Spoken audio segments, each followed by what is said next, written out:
Hey folks, welcome. This is Barnabas from here, TAAFI Central, coming to you live through the internets, welcoming you to TAAFI's first live stream. First off, what we're going to do is we're going to take a look at a trailer from our sponsors here, Switch Animation.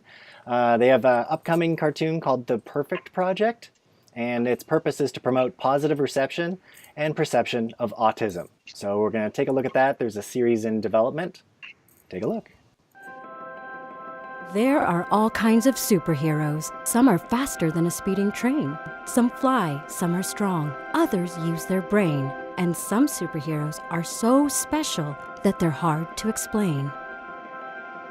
These superheroes face challenges that a lot of people don't understand. When they try to do new or different things, it doesn't always go as planned. These superheroes are very sensitive and get overwhelmed in busy places. They might have difficulty concentrating in noisy and crowded spaces. When these superheroes have an understanding super friend or two, they know plans won't always be perfect, but together there's nothing that they can't do. Oh yeah, there it is, The Perfect Project. Now that was from Switch Animation. It's an award-winning artist-owned boutique studio with decades of experience looking to work on inspired projects with like-minded partners interested in creating exceptional work. And those partners could be both production opportunities and artist recruitment. So if you guys are looking for some good places to work, check out Switch Animation. Thank you to those guys. Now, here we are. We're talking about this TAAFI live stream. This is our first one. Usually we have a festival and a film fest, and now because of the pandemic, we're all forced underground like mole people.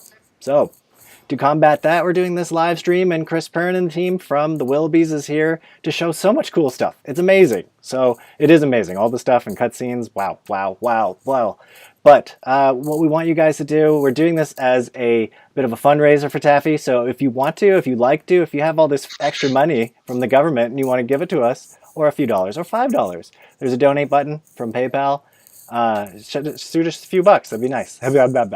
Otherwise, comment on the stream and share it and do whatever else you do. We're going to have a festival that's online in November. It's going to be great as well. We have Ron Clements coming virtually, so that'll be lovely. But without further ado, it's not about me, it's about these guys, and we're going to introduce the team here. So we have Mr. Kris Pearn.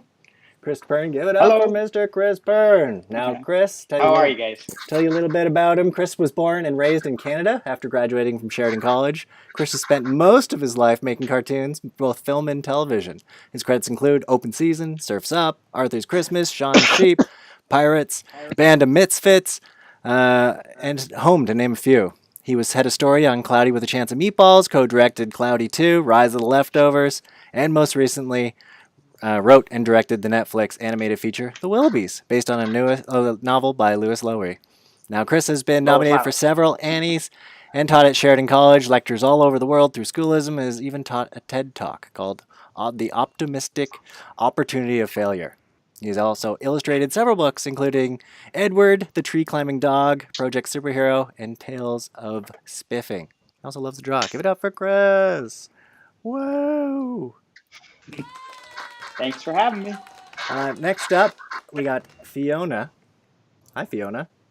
Hello. Fiona Toth is a film editor based in Vancouver, BC. She's worked on Netflix, The Willoughbys, and Pinocchio. And contrary to typical human nature, she enjoys sitting in windowless cutting rooms for hours on end, editing film and other projects. Welcome, Fiona. Thank you. Nice to be here. Up next, we got Rob. Rob here. Where's your bio? After conquering high school, Rob set out to complete a neuroscience degree.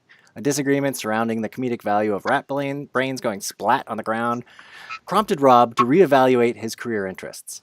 Luckily, Vancouver Film School welcomed Rob into the 3D animation and visual effects program.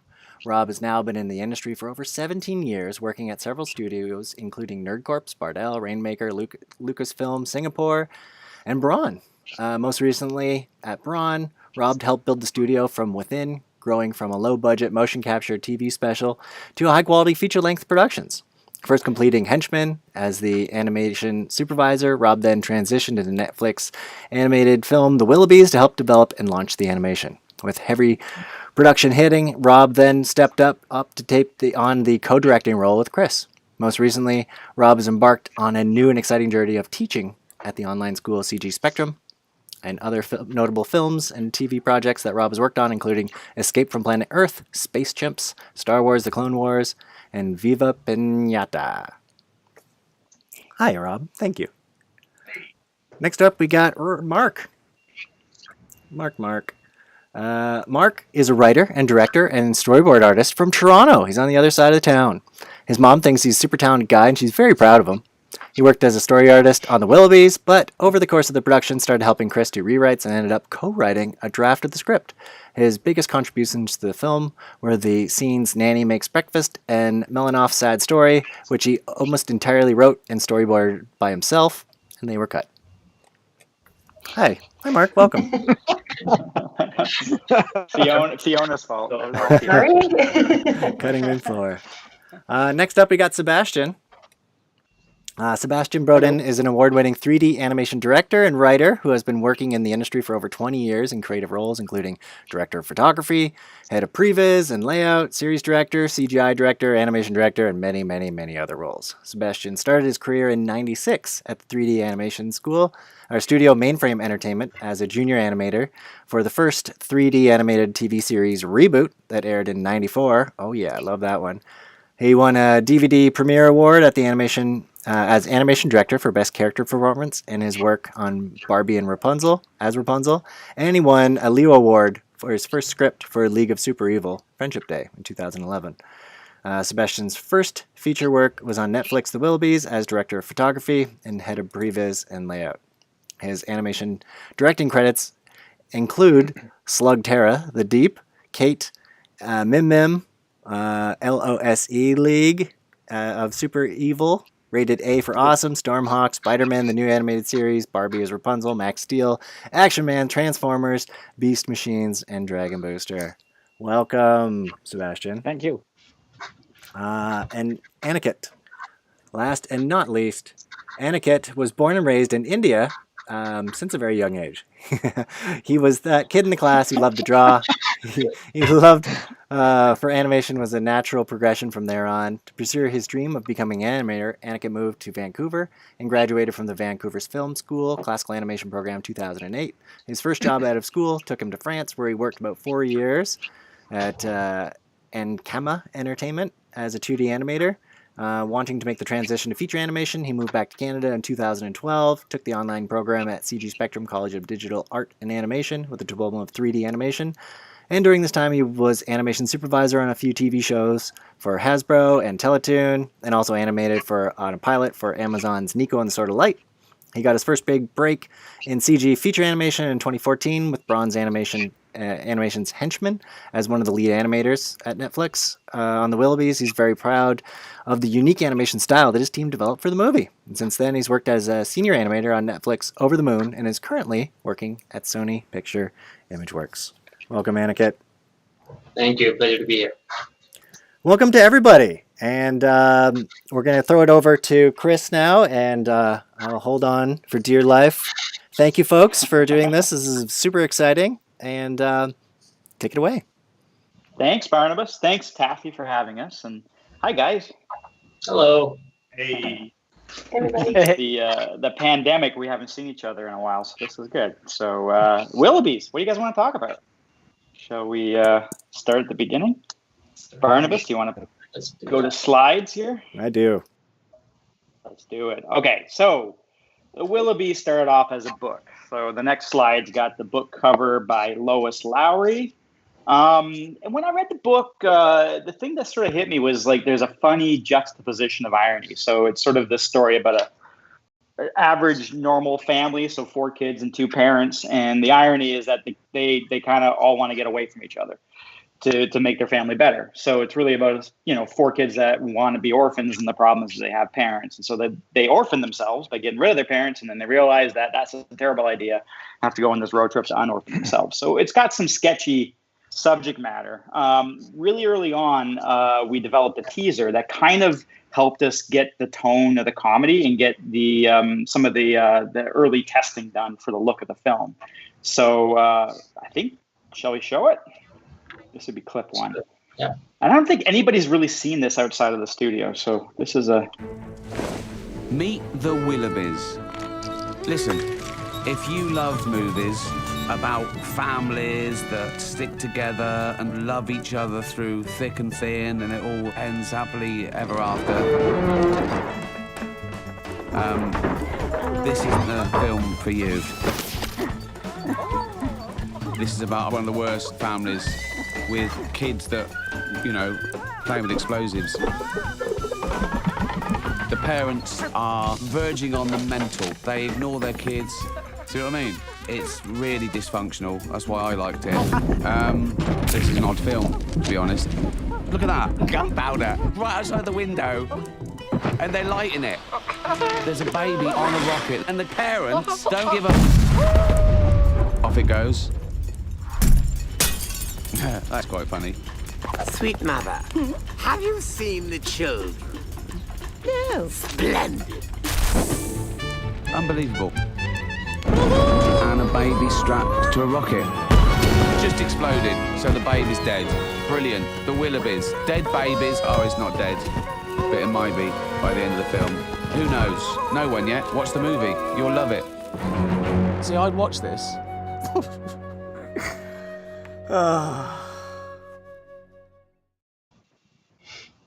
Not sure how much lag there is on that, Barnabas, but are we clear? Clear as sound? Yeah, cool, okay.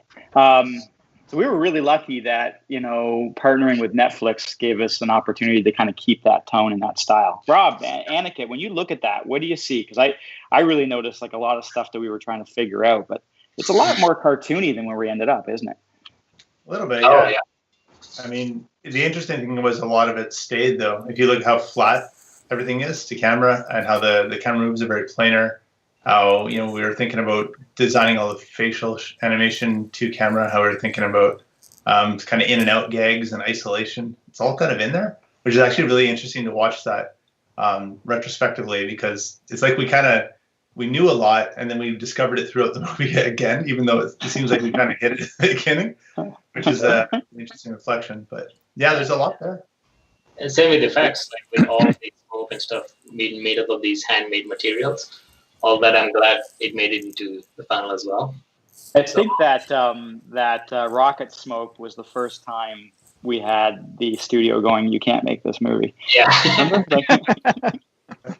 The cotton candy is like, you're going to break the machine. But yeah, stay with it. I mean, for me, is like it's always sort of neat looking at sort of the voice stuff too. Like I think like having Ricky just kind of wander around it, because the teaser didn't really. It sort of was living a little flat, and then we just went over and had Ricky just talk over it, and he did. Fiona, how many takes did he do? He probably did like 5 or 6, but they were all different, and there was like 2 of them that didn't have swearing, and then we kind of had to build that performance from nothing, right? Yeah, exactly. Yeah, there was a bit of splicing for that, but I can't remember, something like that. It was messy. I guess we go back to slides there if you want to just step through. So we have this amazing cast. Oh, the music on that too was by Michael Gatt. So he's that was a really great experience to kind of just test our pipe. And we had this amazing cast, and ultimately, we knew that this movie was going to be a comedy. So the next panel kind of, while the bit of the movie is this idea of kind of, finding your family by getting rid of it. The next panel, Barnabas, kind of shows. Is it up or my screen must be frozen. Okay, yeah. So the next panel is sort of like, I think the other side of the bit, which is there is a collision between 2 worlds. So this idea of this old-fashioned family that is sort of forgotten by the modern world. The way I always sort of pitched it was this sort of like Arrested Development meets Grey Gardens for kids. So Pete Oswald put this page together. I think it was Peter. It might have been Kyle. It was either Peter or Kyle. But it really kind of summed up, I think, where the movie's weather system is. And I just wanted to step through some of the early art. So I'm going to go to the next panel. This one's from Rama Joseph, who's from Toronto, although I think he's living in Vancouver right now. But it's just some really great shape language. And then the next panel is Heidi Smith. Again, she was the designer for Paranorman, so just some really great fun shape language there. And then Walter Tulip did get a crack at the characters. All really fun. And then a friend of mine, Pete Oswald, did this lineup, and I really love Pete's work, and there's a strong sense of humor there, and so we did a lot of work with Pete, and ultimately, you know, the breaking the script, we knew that this was going to be a story about a boy. So the next panel kind of shows our protagonist, a short-panted kid named Tim Willoughby, and you guys remember when we cast Forte? Mark, that was really early, wasn't it? Like, we were still in early story sessions when we kind of knew it was him, right? It felt pretty early because I don't really remember who else we considered. I just remember you saying, we got Will Forte, and I was like, oh my, that's amazing. For a second, we were going after the Deadpool guy. What's his name again? Ryan Reynolds. Ryan Reynolds. That guy, yeah. Very different. But yeah.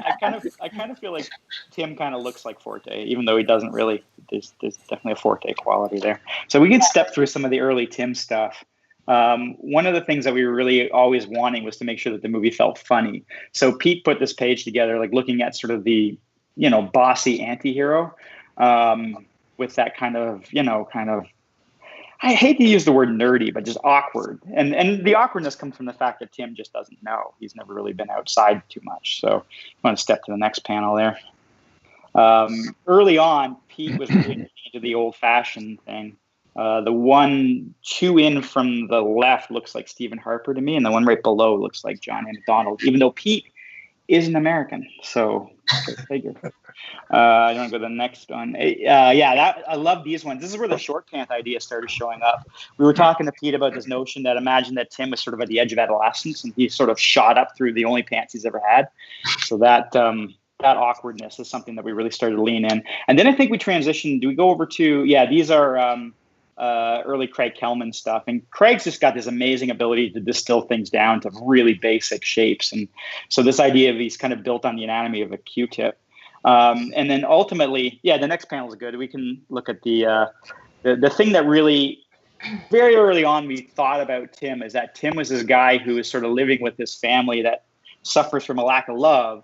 But for whatever belief system he sort of has, he has this faith and this notion of what it means to be a Willoughby and the history. And so if you've ever been in an old Victorian home, like in London, Ontario, there's this museum called the Eldon House, which this was kind of based on. But this idea that this generational family goes back like, 10 generations into Europe, but it's kind of like Grey Gardens. And so Tim's got all of these paintings, but no real context for who these people were. So he's kind of made up stories. And can you go to the next panel? This idea of a legacy that is sort of like his beacon and also the curse of his life was one of the really early ideas. And Fiona, do you want to take it over? Because you're going to show like the old opening, which kind of deals with that storyline, right? Yeah, exactly. So I'll start by talking a bit about process, and then I'll show an old version of the opening of the film. So editorial starts really early in the process. Basically, as soon as there's a script and some storyboards, we start cutting. And then we're there till the very end, making changes up until the last second. I think we even made a handful of dialogue changes on the very last day on the soundstage. So it's the cut's pretty much ever changing, and although we're always working towards locking these scenes down as we go, there's just constant tweaking and nipping and tucking and opening up that happens until very late in the process. So usually I'll start with a cut of boards to script. Other times I might do a radio play if the script is loose or the directors felt we got something interesting off script in the record.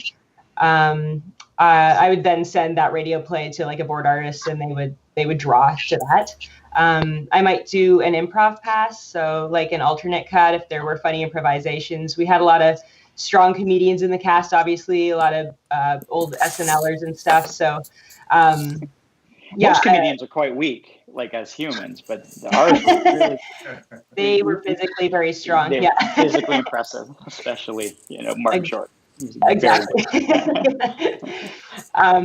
So I might do a pass if Martin Short. There'll be an example of the scene that I show where he did like a lot of iterations, and we had to cut it a lot of different ways to find what worked best with the story. But there was a lot of good improvisation, so I'd often string a couple alts together and show the guys, Kris and Rob, and then we'd see what sticks for them.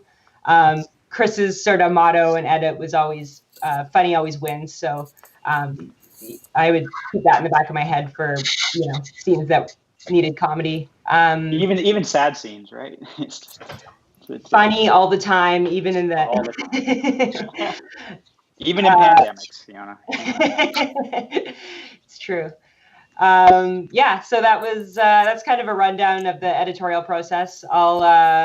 I'll show you guys the opening of the film now. It's a thread that we used to have where Tim's fantasies played out.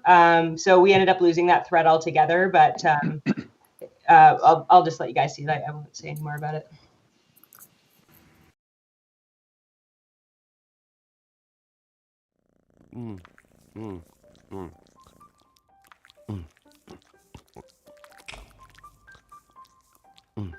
Oh, just licking myself. Washing. You're here for the movie, I suppose. Right, I'm the narrator. I'm also a cat. Get over it. And this is my story, or should I say, tale. Oh, do you get it? Tale. It's a pun. Let's get going. This story doesn't begin here. High atop an unclimbable Alp. It does end here, though. Oh, bit of a spoiler. Sorry. For upon this mountain, only the brave dare climb. Will thou be great? The brave. Thou will. And the foolish, obviously.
Great deeds comes great facial hair. Many times I have tried, and many times I have failed. But today, by climbing the unclimbable, I am finally... Tim! Are you dangling? Can I dangle too? Please? I love dangling. Jane Willoughby! I'm not dangling! Are you pretending to be great again? Pretend? No! I am obviously climbing the unclimbable to dominate this Alp for future generations of Willoughby. Wait. What if I climb with you so we can both dominate? Yeah! Yay! My mustache!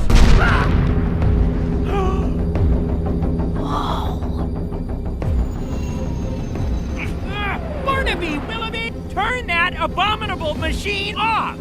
It's a dirigible, Tim. Definitely a dirigible. Whoa, where did you find this dirigible? Can I fly it? Please, I really want to fly it. It's a 2 Barnaby dirigible. 3 not good. Oh, but what if we all fly to the top? No! It's unclimbable! Not unflyable! Dominate and fly. Well, Barnaby might die, but Jane! An Alp is no place for singing. Take the twins back home and pine for my glorious return. Pine? I hate pining. Why can't you pine? It is your duty to pine. My duty is to do something great. That is why I have a mustache and you do not. No.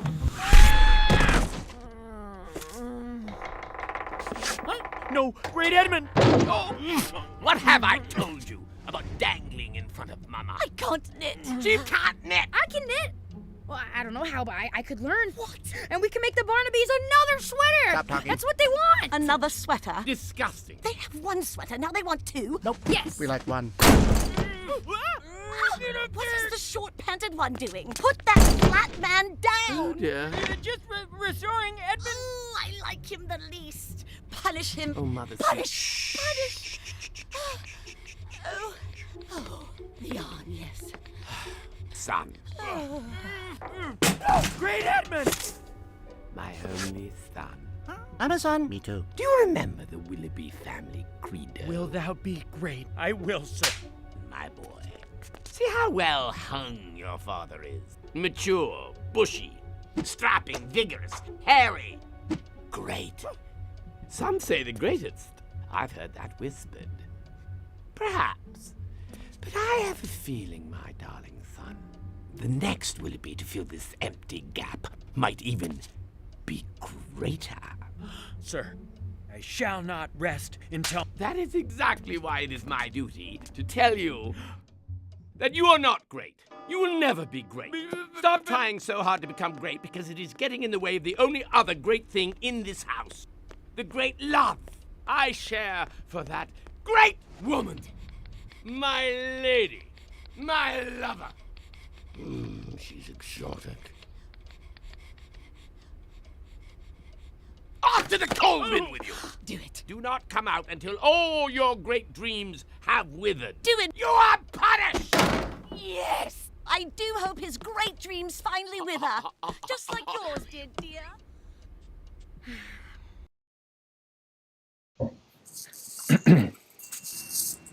We're back. We're back. Fiona, I got some notes. I got some thoughts. We were just actually talking while it was playing. It's just like this scene got pretty far in, right? We got to animation with a number of these shots. And... Yep, we did. That's one of the things you definitely get exposed to a lot more while in edit is the decisions why to cut things, which is something, poor animators don't really see on the floor. And I think that was an interesting journey for me personally, was to be more exposed to that and kind of talk to all of my friends on the other side and kind of console them and be like, it's going to be okay. The movie will be better for it, I promise. And we're really sorry. Here's some chocolates and roses. And Seb, you were saying that Yuri, he was a senior layout artist, right? Lead. Previous artist. That was his opus, and God, yeah, he had done a big section there. There's a big number of previous artists worked on that sequence, and but yeah, he had done most of his work for the movie in that sequence, and it got cut. So nothing to show. Sorry, Fiona, Yuri, if you're watching. Fiona, why did we cut Yuri's sequence? Was it the dick jokes? Was it the kind of weird, obsessions with Mother? Was it too long? You remember? Well, I think it was just losing Tim's fantasies, because that was something that it was throughout the rest of the movie, and we ended up taking that out for various reasons, and it didn't make sense to have that big opening. But I know you and I watched this yesterday or whatever, and we were both kind of missing it in the film. It's a good sequence, so. I always think it kind of tells how come screenings are important too, because we'd seen that scene 1,000 times, but remember when we took it down to LA and we played it to that cold audience, and we got some good laughs in there and stuff, but it felt like when Tim hit that certain volume, when Will goes to that whiny place, which he was directed to do, and he does it very well. Mm-hmm. But for the entire Act 1, that was enough to kind of cause people to really, kind of pull off the film. So I think that was part of it too, was a volume thing, wasn't it? Yeah, that's true. Yeah, we were trying to set Tim up to be more likable, and doing that at the beginning of the film is pretty important. So, yeah. Also, it's a lot to unpack too. It's the house and the... Oh, sorry, Rob, go ahead. I was going to say, it's interesting because you would think when you get laughs, you want to protect them. And that was always the battle that we had, right? It was when you're getting a laugh consistently, it cements it more in your head that you want to keep that sequence. But what you said, you put them all together and then you watch it and you go, oh, when you're sitting in that theater and you kind of cringe as that sequence keeps going and going, and then you're like, oh no, maybe this isn't the best. Yeah. You can kind of feel it. the parents too, we found that really funny, and there was a lot of really good improvisations in that section in the hallway with that Martin Short and Jane Krakowski gave us. There was a lot of funny script stuff, but then they would just go off script, especially Martin Short, and just kind of go on these tangents, and they were hilarious. And we tried a lot of versions of it, but ultimately it needed to kind of serve what was coming next. And it wasn't always doing that, so we had to take away things we loved. But I've heard whispers. Okay. I have to say that those are one of the best parts for the animation, like when you hear sequences are cut out or movies being edited, but then suddenly you hear, oh, we recorded Martin Short today. Do you guys want to come take a look? And it would just be so inspiring to see what he does in a session. Yeah. That was one of the best experiences I had. It gets dirty. There's a lot of dirty stuff you can't use, but it's funny. He's a funny man. He's a very funny man. Shall we go back to the slides there? So, of course, the movie isn't really just about Tim. And one of the things that we learned, after this one here. Yeah, and there we go. Working with Mark, actually, on early days on story and the script. I mean, Mark, you were always pushing really hard that Jane had to be a fully fleshed out, realized, like, antithesis to Tim, and that we would get more of the two-hander if we had, her rounded out in a more real way, right? For sure, yeah, and just to track the relationship so that it felt more about the relationship than just about Tim's personality. Yeah, and I think one of these this sort of sibling anchoring of the story too also gave us an opportunity to move Tim's voice around. So having Jane to react to is a very important thing. In the book, she was. Do you remember how she was in the book, Mark? A little bit. It's a little foggy. It's been a while. She was all kind of dour and like, I'm just a girl. Like if there was that kind of almost like that kind of Victorian feeling to her, where she was like, and that was the bit, like, is that she was really smart, but like everybody looked over her, right? Yeah, Tim has this really mean system where he assigns everyone points, which is funny, but it didn't play for the film. It didn't work. It was too hard to track the number of points for like an hour and a half. Especially for cartoonists. So you want to pop back down to the slides. Like one thing we started to really play with is the idea of, like, go to the next one there, Barnabas. So this is like Louise Grenier did these, and this was sort of building off the book, where she was a bit mousy and subversive in her own way, which still had comedy. But Mark was right. Like Tim was just sort of feeling too caustic against a passive character. So if you go to the next slide, we started to really play. So Pete did this one drawing up in the corner, which was a different attitude from these other ones. As you can see, they're all very affected. But that smile kind of took us to an interesting place. If you go to the next slide, this is our early Kyle McQueen stuff, and then we started playing around with the idea that maybe she's kind of creepy, like maybe she's like in a sister way, like always popping up into shots or like over staring, and this idea that she's really sentimental and never cuts her hair. But she's a bit more aggressive in terms of how she is in the movie. And then, Kelman did these designs. There's one on the bottom there, which feels a little bit too Addams Family to me. And I remember we reacted to that, but we really liked her kind of attitude there. And so the idea was, from all of these design discussions, and it's too bad Kyle isn't here because he was supposed to be, but he couldn't make it. But like everything is like additive, and you can kind of see common threads starting to pick up. But ultimately, Jane became a very optimistic, earnest character that was working on this song, this musical character, and she was going to be the foil for Tim, in that she was the frustrating thing in his life and would constantly get him into trouble. So if you go to the next slide, the twins kind of rounded that out. So if Jane was always singing about the future, Tim was always pining for the past, the twins kind of represented now.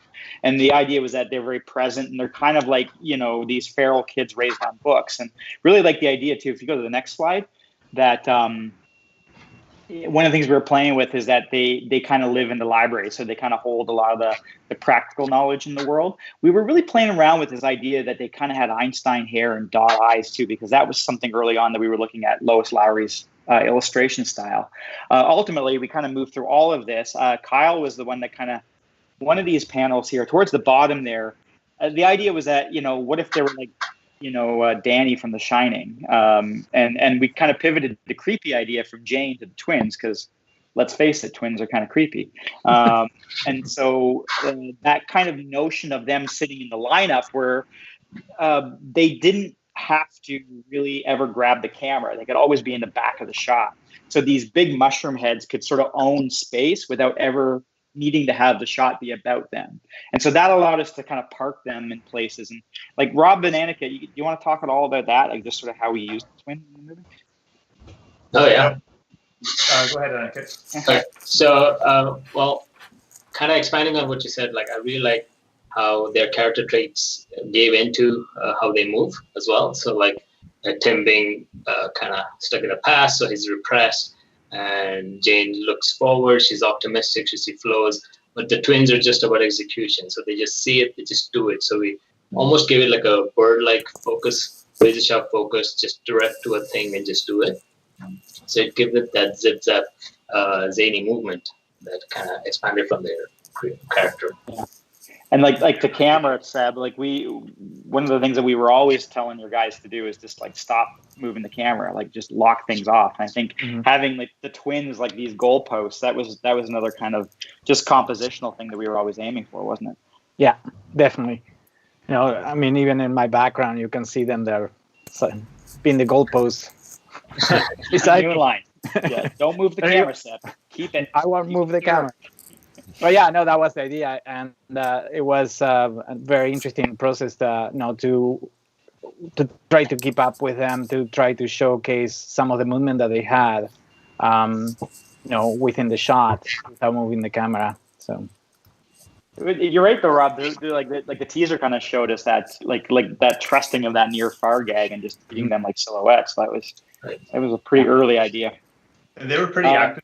Teaser, but then where we ended up with was really interesting because of all characters, they could get away with the least amount of movement. And there's actually a couple of shots in the movie where they don't even move at all. Yeah, which is actually really funny, especially when they really want. Like, I love the subtext that what they want is love, and they never know how to ask for it. So anytime someone asks them, or like puts the camera on them, they just look up creepy and they just like, hi, mommy. Like the fact that they weren't moving. Who animated that shot? Do you remember? Which one? Yeah. The high mummy in the. Which one? The ending or in the? The first one. The one that established it. I don't know. I can't remember. I'm sure they'll remember us after and be like, "Why did you remember me?" This must be fascinating for the TAAFI audience too. It's like they're trying to remember. All right. Remember. But I just remember we noted on that one a lot. Like just try, like take it out, like take out stuff, and it was really just like almost no movement. Yeah, that was a struggle for animators when we kept saying, and I get it why. It was like take out the movement, take out, and it was a huge ramp up actually when they would come on. If you remember Aniket, because one of the first things we were hammering in was like you don't have to move the characters. It's okay. Yeah, very unintuitive for animators. I feel like there's 3 or 4 animators that did the entire run of the movie, and on their demo reel, they just have characters not. They're posing demos. Great posing. Yeah. So we can go to the next panel. So ultimately, those are our that's just a little quick run through our characters in the house. But the collision idea, we wanted the outside world to feel different. So Kelman and Kyle were developing this shape language that everything that came in from the outside world was, occupying something different. So, the baby comes in with different shape language, different colors, different kinetic movements. Like a lot of the stuff that you were doing with the twins, guys, we ended up putting into the baby, right? The skittering and the kind of being able to be in 9 places at once, right? Yeah. Yeah. And then the next character is some early stuff on Melanoff. I wanted to walk through this. So this is Luis Granier stuff. So from the book, Melanoff is a really tragic kind of lonely daddy warbucks sort of Citizen Kane type character. So we kind of started there. Do you want to go to the next one? These are early Pete Oswald ones. I really love that.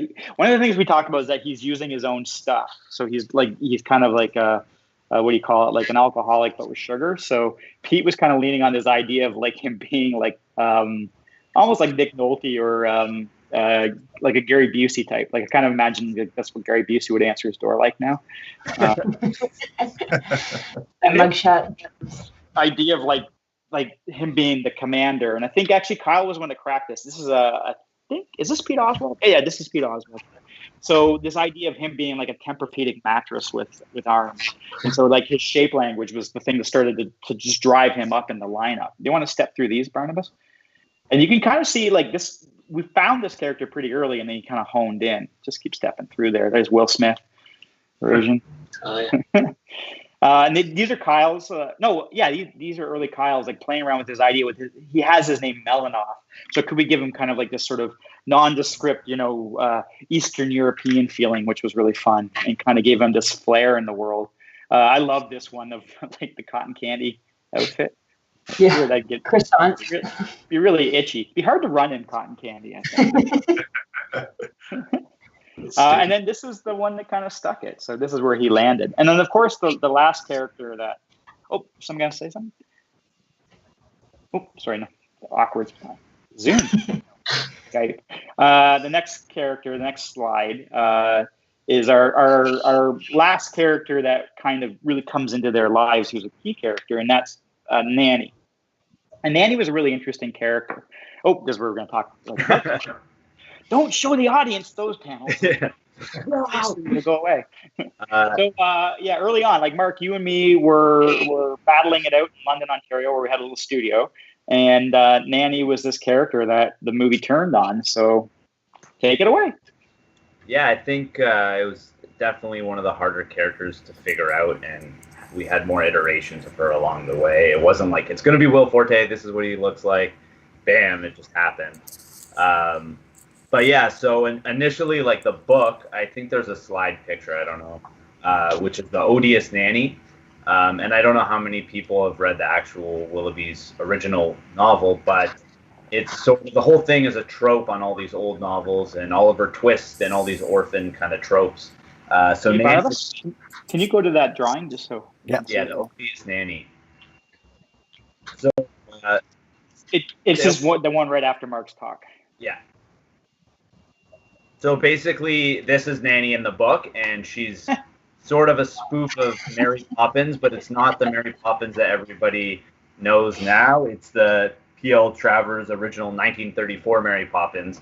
And in the Willoughbys book, they have in the bibliography at the back that explains all these things where she got the different tropes from. And the description of Mary Poppins in the book is, Mary Poppins is not at all like the cheerful, sprightly movie person played by Julie Andrews. She is a stern, cross, vain, and mysterious nanny who arrives on the wind at the home of the Banks family in London to care for their four children who are not orphans. Miss Poppins does not sing ever and would not like being portrayed as someone who did. So that's the original Mary Poppins of the book that our character in the book is based on. And I don't know how many kids are pumped to see that version of Nanny. Well, it's also the one that we probably wouldn't get sued picking on. So that's a good thing, right? That's true. Too. But a big company owns the other one. You kind of get where the Julie Andrews version came from. So we decided in our film the role of Nanny was to teach them thematically what a real family is about, and she was this image of love. So in the design, there was one where... Do you want to just step through those designs, Mark? We should... Yeah, you can step through the design. So this is kind of the iteration of her and the different thinking. And eventually we came to one, if you wanted to keep stepping through, where she has that heart hair. Yeah. Just if I can jump in too, one of the things that we were playing with was this idea that she comes in from the outside. So we wanted to get some diversity in her cast too. And that was another thing that we were really trying to struggle with, trying to figure out how to do that in the right way. If you want to just snap through these, Barnabas, until you get to the one Mark's talking about. Yeah, it's the one with the heart hair. But we wanted her to feel like contemporary. Kelman was really into Lizzo at the time. And so we started to even entertain the idea of going after her as a voice. So we were kind of designing to that idea. There's some really weird ones here. And one of the other things was like the idea that she sort of brings comedy into the world. But then this one kind of landed. This is the one Mark was talking about. Yeah. Take it away, Mark. Talking about, yeah. So basically, originally our idea was that she always was there to teach them about love, and that's her design kind of reflected that. And she was like this big hug, and her hair was a heart. But then in the movie, there's that one scene where the parents get the brochure, and they say, we're going to hire a nanny. What if we hire a nanny? And she says, aren't good nannies expensive?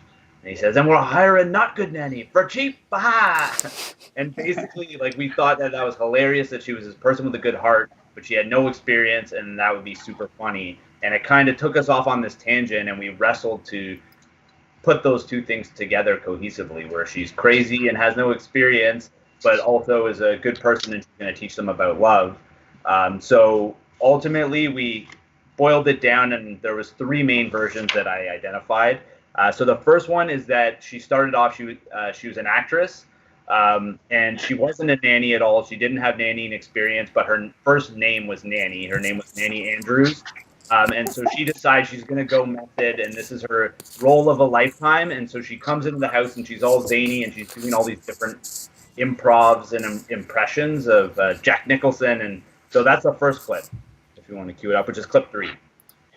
The Willoughby children were set to slay a giant and rescue a baby. Let's get her back.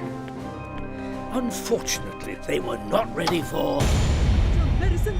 The nanny. The medicine. Go down. Hello? You had me at hello. Huh? Wow. This set is amazing. Okay, I see the scene. 4 stray, no wafy, no ragamuffin. Boom! 4 ragamuffin kids and their eccentric but lovable nanny. Action.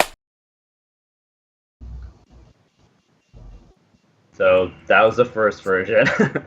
Recorded by Florent Lagrange, right? Is that even Florent's last name, or did I make that up? I'm going to say yes. Who's currently in Toronto, right? Yeah. So that was the first version, and it was a little bit too all over the place. So the second version is that she's British. That's pretty much it. But basically, we're going to lose the acting, and instead, she's this eccentric lady, and she's kind of kooky, and the whole time she's doing a terrible Mary Poppins, but the Julie Andrews version impression. And it's like she's never seen the movie in full, but she saw the trailer, and so she kind of knows what Mary Poppins or a nanny is, and pretend to do that. So that's the next clip 4. Ooh, interesting.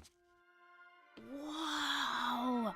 What evil sound darkens our Willoughby hearth?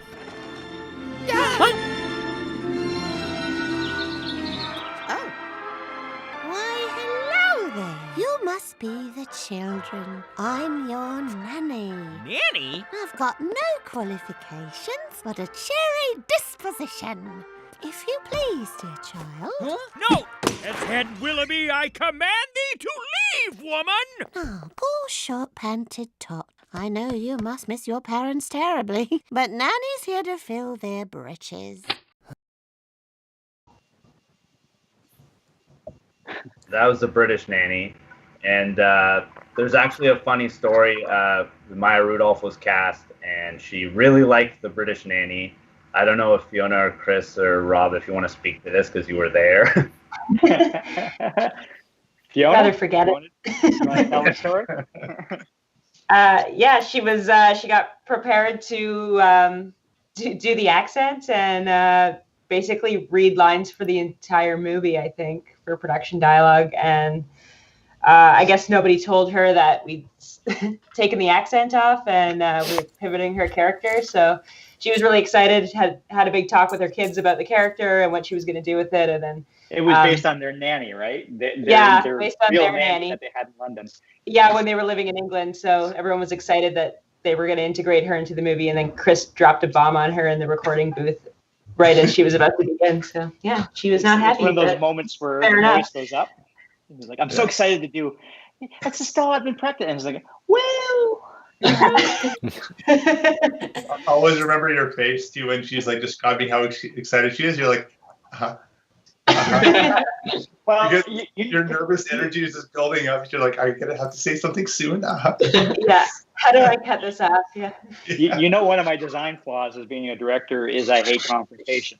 So there was part of my brain doing the math of like, we'll just do it as the British person, and then at the end of the session, ask her to try something else and just do it quick. Just write it back into the movie. We made it out alive, so that's good. Yeah, but basically both these versions ended up being super noisy and distracting, and we got too attached to playing her for comedy, and we realized that ultimately her role was to be genuine and loving. And so even though there was all this funny stuff, we had a lot of like stuff with her. She had her purse filled with oatmeal and she poured it out all of a sudden, and then she'd put a full bowl of oatmeal back in her purse later, and it was a lot of oatmeal humor. But ultimately we realized that wasn't her role, and she didn't have to be funny. The kids were weird enough that they're funny, and then the scene could still be funny, but she would play the part, so we would play her straight and lean into love. Yeah, so then ultimately the last version is the last clip 5. Where the Willoughby are you going? Out. Ruth has rainbow food at her place, and we did not orphan ourselves so you could go toodle-doodling eating fancy rainbow food with your friends. I'm an orphan. I do what I want. No, you can't. I can. You shan't. I shan't. No, you can't. Hello! Ah. Danger, danger! Fear not, little childrens, for I am your new nanny! We don't need a nanny. Oh, I've read about nannies. What kind of nanny are you? Did you fly in on the east wind or the west? West. Where's your umbrella? Here. Do you eat children? Sometimes. Why are you here? I was hired by your loving parents. Parents? I have no qualifications but a cheery disposition. Here to service all your childish needs. I cook, clean, and sing. What? You sing? Yeah! All nannies sing. I sing too! What if we sing together? Ooh. Sing a song, a nanny song, to help the children get along. Spoons of love, blah, blah, blah, shoved right down your throat. Insidious. So that's Nanny. I forgot to give credit for the boarding on the second clip, but that was Corey Evans and Nick, I think, did the Nick Mason. And then the last one, that was Dave Feiss, who's comedy legend, one of my mentors and funniest person you'll ever meet if you get to meet him. Cow chicken. Yeah, cow and chicken. Yeah. Yeah, so that was pretty much the iteration of Nanny. I think that last one was pretty close to the final film. And then there's just one more clip, which is in my bio, one of the scenes that was cut that I've never gotten to show to anyone. So I figured we could show it. And basically, it's right after this, this scene I showed, the different versions, was Nanny arrives. And right after, she drags them all into the kitchen and she makes some breakfast. And this was a year of my life. And I dare you not to laugh at Mark's twin friends. It's okay if you don't LOL. Someone who beautiful. You actually liked it? Just lovely. Do you know how this thing works? You should ask the twins. Twins? Your father did not. Yeah. Hi, lady. Wow. Hot stove. Hot.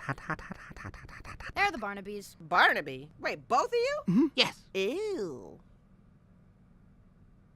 All right, what if I call you Barnaby A and I call you Barnaby B?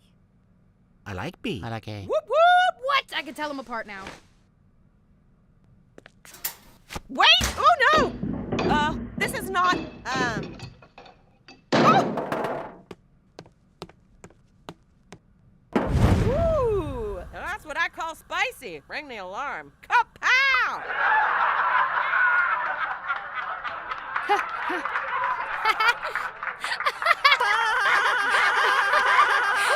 Winch! Oh. Yep. Frivolity is a waste of time. Ugh, that's just Tim. Don't tell her my name. Why not, Tim? Ah! I demand you leave this Willoughby home. He's pretending to be great. Pretend? No! Are you hungry, Skinny Bones? Instant. Hey! I will not eat thy foul food. I know you must miss them. Winch! Jane, bowls. A, spoons. B, Oatman. Tim Winch! needs a nanny hug. Be right back. Hey, buddy, when your loving parents hired me, Parents are alive? they warned. escape the short-panted one in the coal bin. No! I'll make it feel like your parents never left, for I am a professional. Wink. Cheap nanny? This is my job now, and I want to keep it.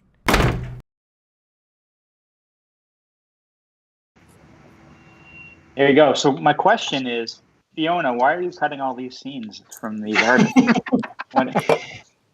Well, the joke at the studio, we were at one of the rap parties. It was like close to the end, and a couple of lighter design artists were talking to you, Fiona, and I think it was Robert J goes, so what do you do? Even though like you're like literally locked in a box, just destroying the movie. He's really standing. Thanks for showing all those. Oh, sorry, Fiona. You were going to talk about why you cut all these? No. By all means, move on. Enough people are mad.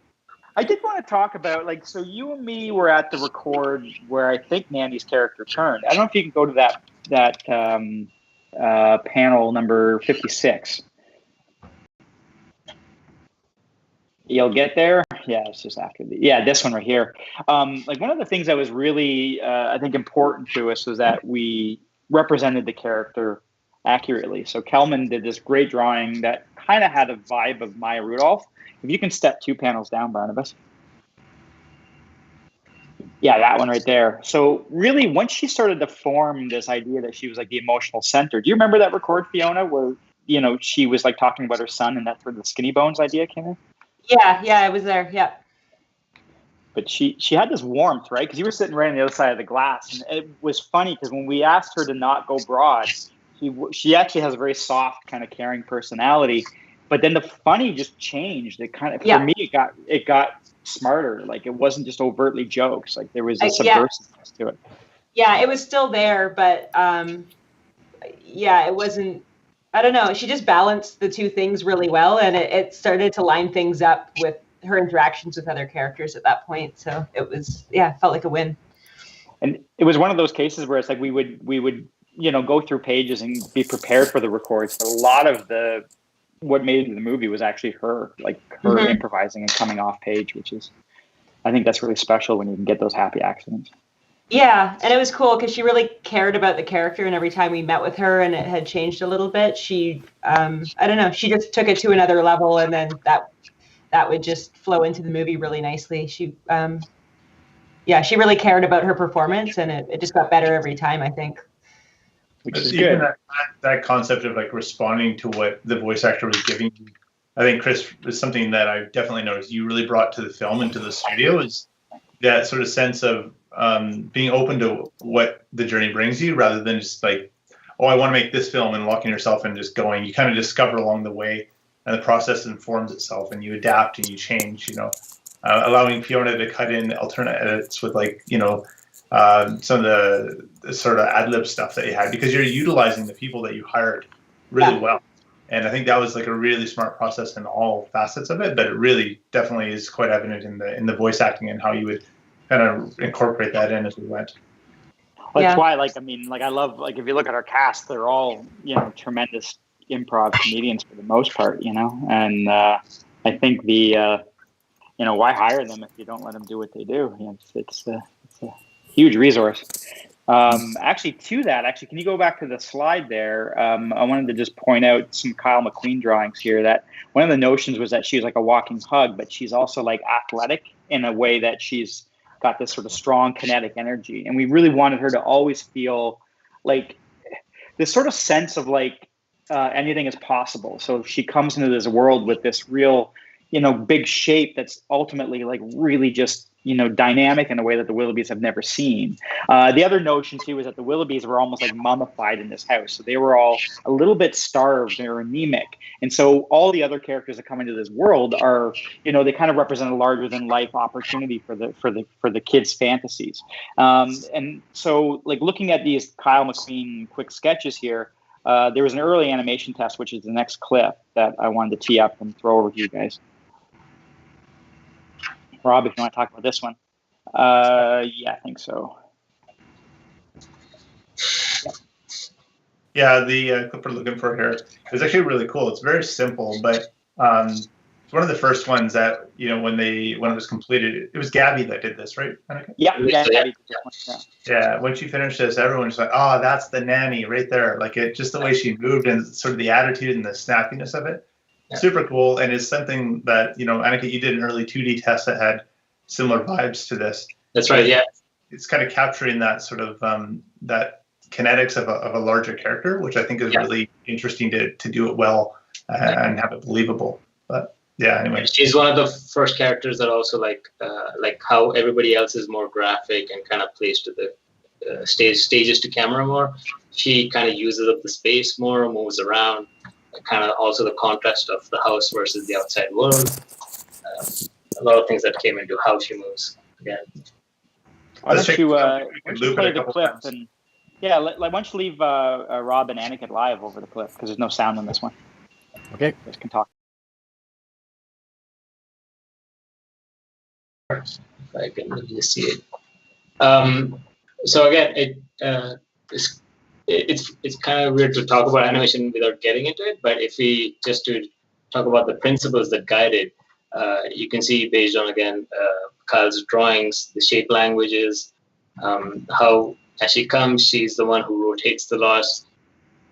She's around. She represents the heart in the story.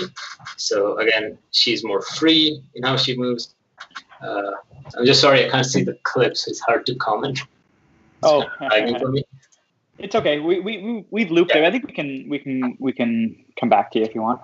Yeah. One of the things that test actually also did for us, we weren't sure how that hair was going to work. So we drove that all the way through lighting, and Rob mentioned something that affected Sebastian's department. Like I think that scene where she first comes into the house, that one that Mark showed the storyboards for, that was one of the hardest scenes in the movie to because we kind of staged the house for the Willoughbys, and they were very much like 3-camera setups, right? But then suddenly she's moving, and Aniket, that was your last shot, right, where she flips around and drops the. Yeah. Seb, do you want to talk about that for a sec? Yeah, I mean that's correct. Like the set was designed definitely for even more for the parents than for the kids themselves. Like and their whole interaction, everything was framed, and suddenly Nanny had to enter the room, and the whole camera language, the camera lenses that we had to choose to show everybody in the set, in the shot once she enters. We wanted to make sure that we had a nice image for her right the first time we see her, but without with the challenges of using wide-angle lenses in order to be able to introduce all the characters there. So yeah, it was one of the most challenging shots for sure. Hey, Barnabas, can you go back over to the PDF there? Yep. Or the keynote, and just go step down through to where there's some set stuff, some set design stuff to show. Yeah, here we go. So to what Seb was talking about, go to the next panel there. So these are early thumbnails by Jason Kraft, who was part of the London team. And we were just really kind of working through this idea of like the set. There's a lot of things that were, interesting, but also problematic, like the lean created continuity issues that haunted us. There were days where if I could reach through a screen and murder Kyle McQueen for that lean. But ultimately, the idea was we build these sets like this, right, Seb? Where we often would build a fourth wall, but we'd shoot it like it was a sitcom with 3 walls, right? Yeah, totally. And that's the thing. Like we will see a design like this, and it was perfect. And then suddenly, when you see the characters having so many different proportions and shapes, it was a challenge to frame them, in these environments. And in terms of our definitely sitcom was a big influence for me, but also the Wes Anderson movies and Harold and Maude was a big influence. I really loved the idea of long takes and stuff. So we really wanted the scale in these sets to stay present, right, Seb? Yeah. And the whole concept of making it look more like a storybook in one way, using the still shots and having making it feel more like in one way it was like miniature kind of characters in a almost like stop motion miniature set that presented challenges, but it was a great experience for all of the team. Well, it helped us too with the comedy, so you were never really worried that the parents were really going to get murdered, because it was a fable, right? It was a parable, storybook quality. I think. Did you want to talk about your scene that you're going to show? That's the next thing, isn't it? No, I guess I am next. Yeah, you're up next. There's a few more panels. Barnabas, you want to go back to the thing and just step through a few more panels there? This is interesting. Like the fact that everything in the world was found objects. That was something that Kyle was really passionate about, and and this notion that like they only had like this limited space that they kind of created their own version of the world, and so the library was like kind of like ultimately this is their wish fulfillment. This is like their internet where they can go and get information for anything. And we really love the idea that there's been Willoughbys living in this house for a long time, and that you really feel it when you look at the sets.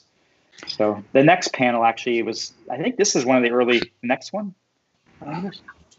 One thing about this one though, in the library was one of the challenging things too, like because it was such a beautiful set, but it was so vertical that it was a big challenge for us to shoot with our extreme wide angle aspect ratio. So because it was tall and narrow, right? It's tall and narrow, and we were very anamorphic. So yeah, it's to try to showcase the beautiful sets that the team had created. It was a challenge. That's the word of the day for me. Well, I think the next panel is the next panel is a clip that sort of teaches the foyer, right? Sorry, I cut someone off. Yeah, this was one of the first. This was a scene that got cut as well from the movie, so we have a theme here. Fiona, it's okay. One of the first scenes that we actually did inside the house was Parents Take the Bait, and I think we're going to be showing some clips from the animation side on that. This was and that Parents Take the Bait obviously stayed in the movie. This one is one that got cut, but it was one of the first ones that allowed us to discover the relationship of the characters and the proportions in relationship to the set, and how we were going to be able to shoot within the house, within the foyer. It basically takes us throughout the house, pretty much from the library down to the base of the foyer, and seeing the parents having their moment. That was an early decision for us, wasn't it, Seb? Yeah. Like to make this a practical set so we could actually do this kind of stuff. Yeah, exactly. And the whole thing was experimenting how much we wanted to move the camera, and obviously the decision was to try to work with as many still shots as possible, because it gave us a lot of creative control, because by locking the camera, we could really design the shot. We could really design the composition. In 3D, it's very simple to move the camera simply because you can. But then you have these wandering cameras, and there is not a strong composition in the shot. Many times. Making the choice of treating it more like a storybook, where each shot, the placement of pretty much every single prop had a reason for it within the frame. It allowed to create a much stronger composition. And then obviously there were times in where we will do some camera moves, but those camera moves were enhanced creating that contrast between the shots that were static and the ones that there were camera movement. So unconsciously, as an audience, you're picking up that there must be something important here because there is a camera move. There is a motivation for this movement. There were no camera moves just because. That was a great creative choice, and it also was a fantastic choice from a production standpoint because it also saved a lot of rendering time, and it was it allowed to increase the quality of those background images because if you were rendering one frame, you could make them look amazing. You don't need to be rendered 300 frames for the background if the camera is not moving. So it was a win-win scenario both for production and creative. So let her rip. It's the next clip, right? Yep. Yeah. Some pretty good Martin Short. Simple plan. Wait out, parents. Get a house, earn mustache, be great. I am not going to the coal bin for an orphan.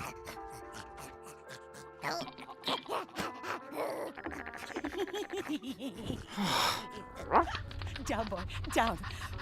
I'd like to put those together and make one good one. Might I let the train arrive in Paddington Station? Eavesdroppers! Filthy spying children! Show thy devious self! Get them, father! Protect the flame!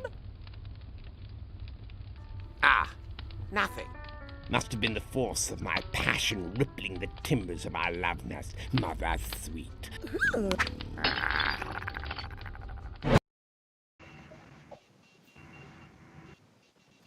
Rippling timbers. Actually, that was one of my favorite lines. We never found a way to get it back in, Fiona. Protect the flame. I love it. Is your favorite?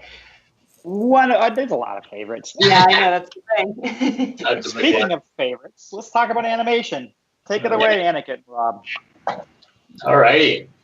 So for animation, I would say there's something Rob and I have been wanting to try ever since I finished the project before the Willoughbys. And luckily for us, like the way the art direction and the character designs and the set designs and even layout, as you heard, was going, was kind of letting itself more and more towards a more minimalistic approach to the whole film. So less is more.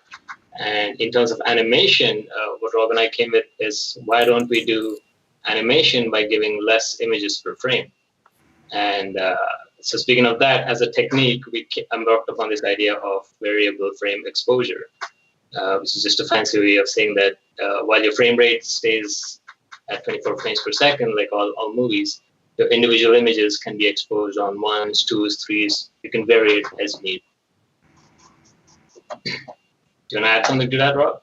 Yeah, sure. So as well as kind of like being less is more, what that did, we identified pretty early, is it paid homage to the sort of stop motion aspect, which was kind of creeping itself away around a lot of the design of the film. And also, well, to support that, it added texture. One of the interesting things that you guys started saying early on, Kris, was like, we want this to be texture, we want it to be found objects, and the sort of like design of it. And, you know, we got to thinking, how do you put texture and movement? And one of the ways is that you give it this sort of roughness by not exposing the frames all at once. And it kind of lined up, obviously, because that's been kicking around in our brains for a while. Yeah. And we started doing a little test with that, and it really proved itself quite early with something as simple as like a bouncing ball or a ball flying, like you have there. Can we show them clip 9? So you can see here, the one on the left is just a regular spline bouncing ball, all on ones, smooth. And then how you can basically distill that movement. So it's like staring at a painting and squinting. What you see is what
thing here. This is cool. And it's not just like a blanket statement of everything's on 2s or 3s.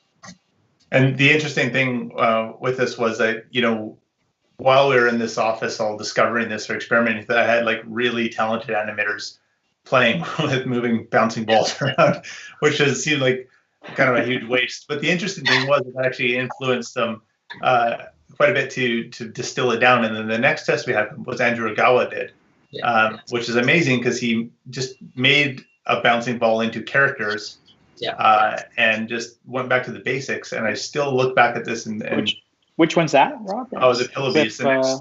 Clip 13. Clip 13. Yeah. This is so beautifully done. Such a perfect example of how to take a simple object and give it character.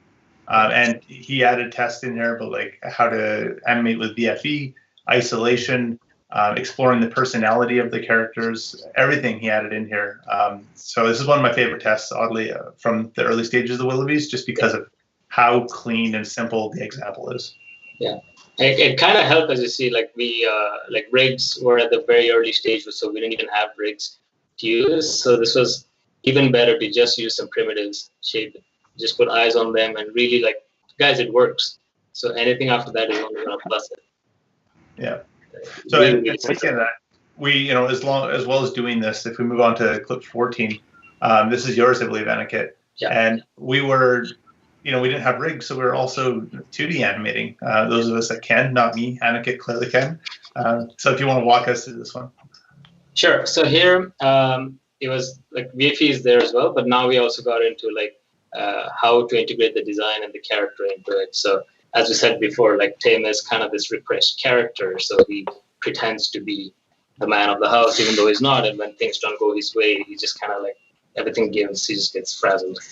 Can we loop it? Yeah, can we loop it again? Oops, sorry. Yep. It's okay. So here it went with like, is it playing? It's not okay. Yeah, sorry, I had a delay. So you can see like we had these golden poses that you see, and based on the designs, that was one of the things. Like we really want to see the golden poses rather than just blend between them and hold things still. So you see these kind of key poses that you just hold. You don't worry about giving a keep alive or something, attitudes read, and then you just focus on creative breakdowns and kind of treat every image as a whole drawing. I mean, here it is, of course, but even in CG, that was kind of the approach, to just do the golden poses and add information that you need, and only keep adding as long as you need it, that it gives the audience what it needs, but don't give it too much that no one's going to see. I think the interesting thing too here is like, as well as developing animation techniques, we're really looking and working strongly with Kyle and design to get the graphic posing of these guys. And also just on character, which, Tim here says we had to have him feel repressed. We had to have him feel like he's got this rod up his butt until he snaps and loses it. And I always loved thinking of the example, those little animals that you press the bottom of, and then they collapse with and you let go, and then they spring up again. Right. An old-timey toy. Yeah, exactly. Yeah. And it just always reminded me of Kim, because he'd be like so pent up, and then he'd like kind of collapse and do this big spin and then straighten up again. Right, John Cleese too, right? This idea of like physical comedy. Yeah. A lot of the next one. You had one of Dad you wanted to show? Was it? Oh yeah, that's one. There was one more with the Barnabys as well. Quickly. Oh, one more. All right. More kind of like a test behind the teaser, where we were trying to see how would the Barnabys work together. Because even though they're two characters, they kind of always try to achieve one thing. They always work together. So just to get the rocket up, how they work together, and then also this was a good experiment in VFE where everything doesn't need to be. Can you look at it again? That everything on screen doesn't need to be textured onto us. So the texture also draws your eyes. So when the characters are dealing with something aphysical or not alive, something in the background can be, if it's smooth, it's not going to catch your attention, but the texture will. So when they pick up the rocket, as it's interacting with them, the rocket moves on 2s and 3s. But then when they just toss it up and they do their own thing, the rocket's smooth on 1s. Because if that thing on a big screen just moves with strobe movement, it's going to be distracting. And the interesting thing was, in all this development, we had to really form a way of giving animators a guideline on how to animate this way, but there were no real rules, and that was the big struggle. It was like, guys, there aren't any rules. It has to just look cool. So then they did it. That's all you had to say, right? Yeah. We did have some guidelines. So if if you go to the next slide, it was slide 78. Oh, Jorge, you. Nice. Okay, the next clip is gonna perfectly show how those guidelines came together. The guidelines being graphic posing, just create strong golden poses with good silhouette and a strong line of action. Animate more pose to pose. Think of poses as your storytelling tools, and then focus on breakdowns and pose transitions. And There then, it is. and then caricature the moment. So that means, again, boil it down to the essence. And then every time, just because you're giving them less frames doesn't mean you lose any information. So if something's moving fast but you have to see it, you go on once.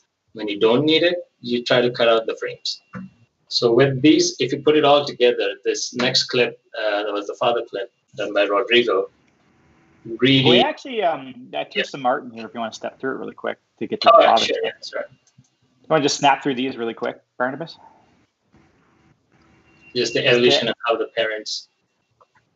Yeah, if Kris or Rob, you guys want to talk about the design, but well, like to what Aniket was saying, like what you're going to see is like a reduction of shape language, and I think the parents really show Kelman's journey, like from like complicated chins to like really, really simple shapes. So just snap through these, and then we can go right into the next clip. Yeah. Mom. So as the designs evolved, you can see how they just became more and more leaner in the use of lines. And that's sort of that's what we ended up with. Yeah. So keeping these graphic designs in mind and the general guidelines, if you play the father clip now, the animation done by Rodrigo, you can really see how it all comes together. Can you play the clip? Oh, Jorge, you make me limp. You may be scaled in half, but you're worth every peso. Oh, Jorge, you make me limp. You may be scaled in half, but you're worth every peso. Oh, Jorge, I really love the negative space you guys are getting in there. Yeah. You may be scaled in half, that was a big part of the journey, was just really getting everyone really concerned with the silhouetted values, everything, and to the point where it felt designed rather than just simply posed with what you have access to. And a lot of our discussions were, how do we change the rig? How do we, how do we smash things around to make this work? To respect those designs to the point where you feel like it could have been drawn. Which I think it's part of every animator, and we had such hyper focus on that in this project. It was pretty hard to switch for some people. Yeah. Should we play Scott's clip to see how it all pulls together with the sound?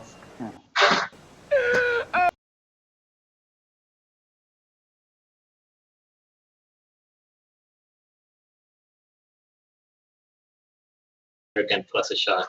Let's see some examples now.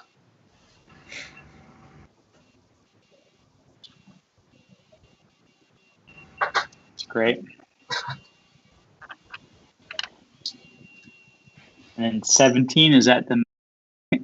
Yeah, I just wanted to talk about this one really quick. It's interesting. I find what I really learned in this movie is, again, taking what artists bring to the table and not pushing it back just because it doesn't necessarily fit with what you are, where you're at the moment.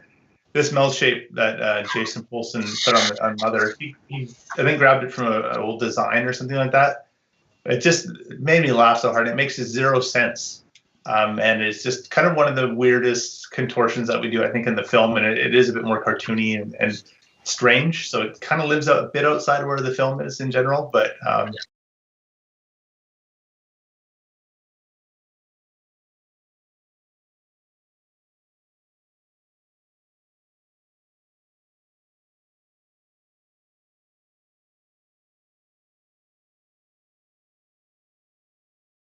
Huh?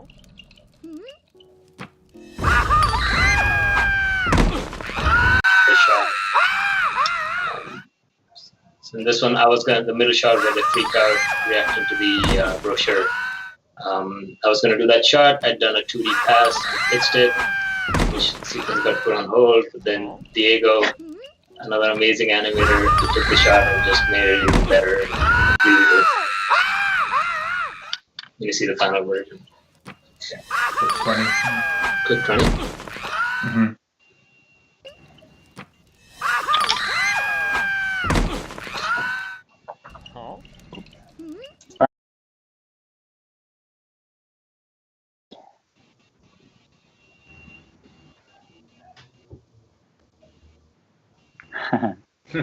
It's great watching how it all comes together. I wonder, can you do you mind? Can you play clip 18 for a second too?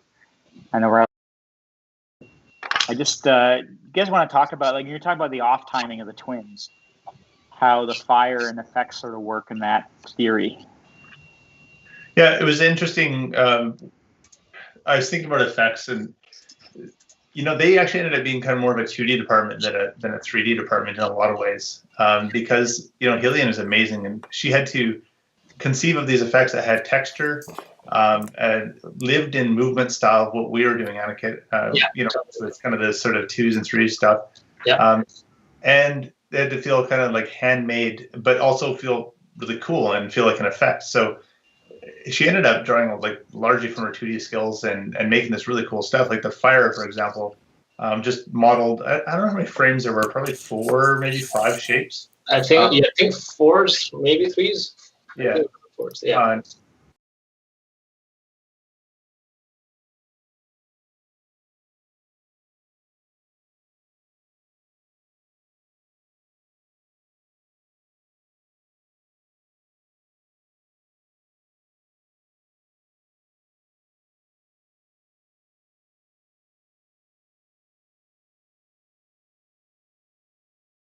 Different skill sets.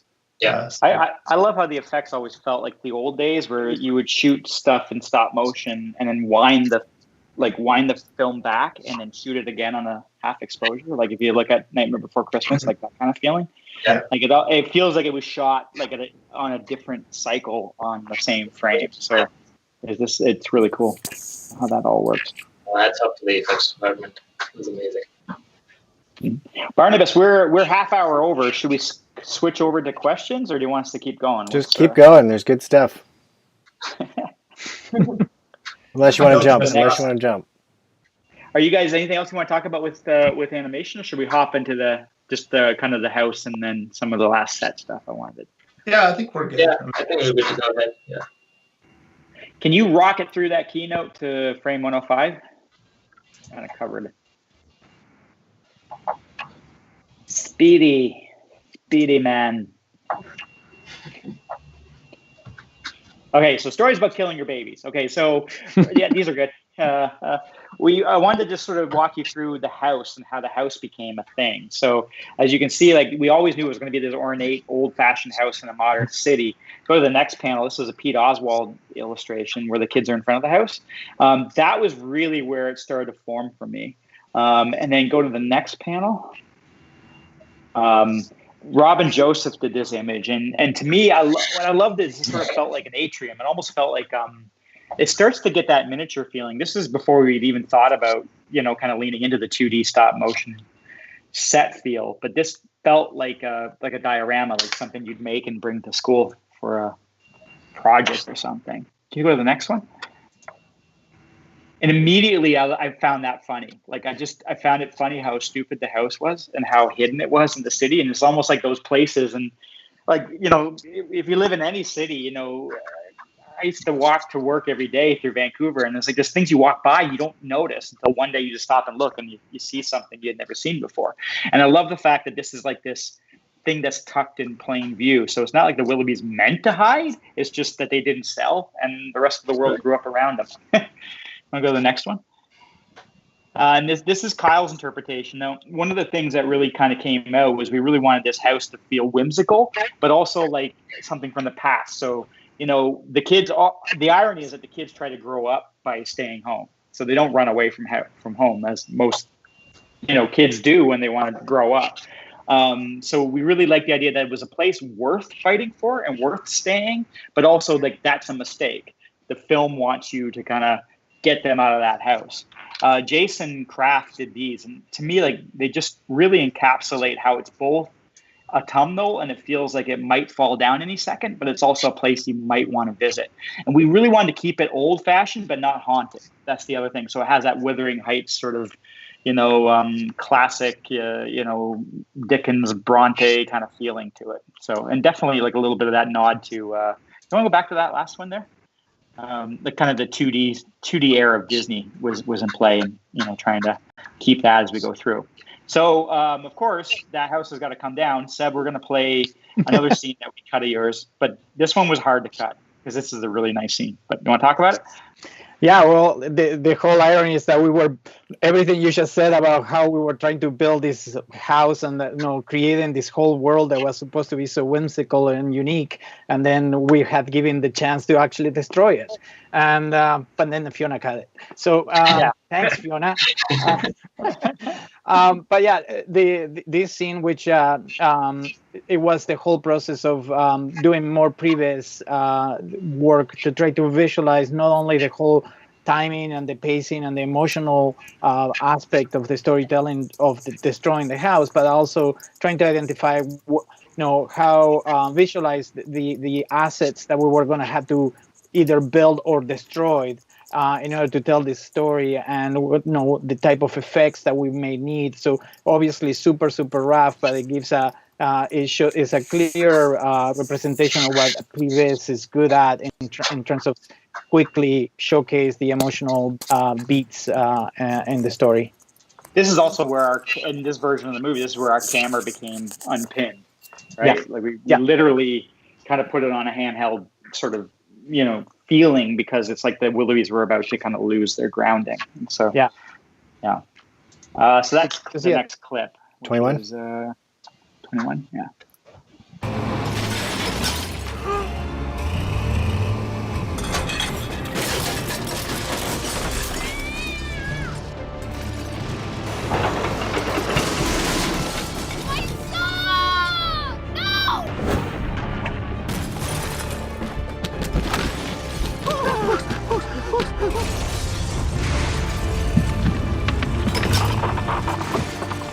Never will thou be great!